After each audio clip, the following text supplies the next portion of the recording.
معصوم بچی جس کی عمر صرف چند سال ہو، وہ گھر سے صرف ایک معمولی چیز لینے نکلے، ٹھیک ہے، اور پھر کبھی پہلے جیسے واپس نہ آئی۔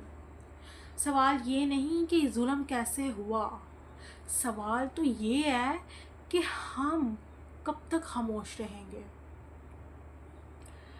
آخر کیوں سوشل میڈیا پہ فضول موضوعات لاکھوں ویوز حاصل کر لیتے ہیں، لیکن جب کسی معصوم بچے یا بچی پر ظلم ہوتا ہے تو چند دن بعد سب خاموش ہو جاتے ہیں؟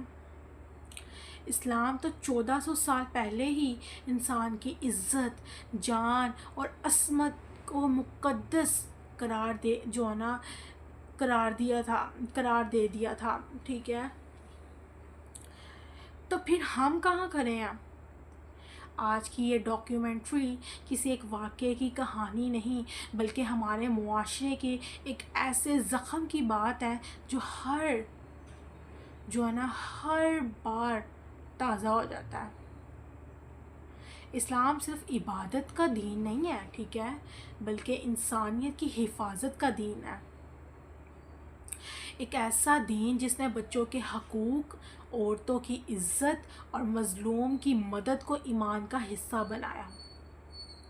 آج جب ہم آئے دن بچوں کے ساتھ زیادتی، تشدد اور ظلم کی خبریں سنتے ہیں تو سوال پیدا ہوتا ہے کہ اگر ہم قرآن پڑھتے ہیں، اگر ہم نبی کریم صلی اللہ علیہ وآلہ وسلم سے محبت کا دعویٰ کرتے ہیں تو پھر ہمارا معاشرہ اس حال تک کیوں پہنچ گیا؟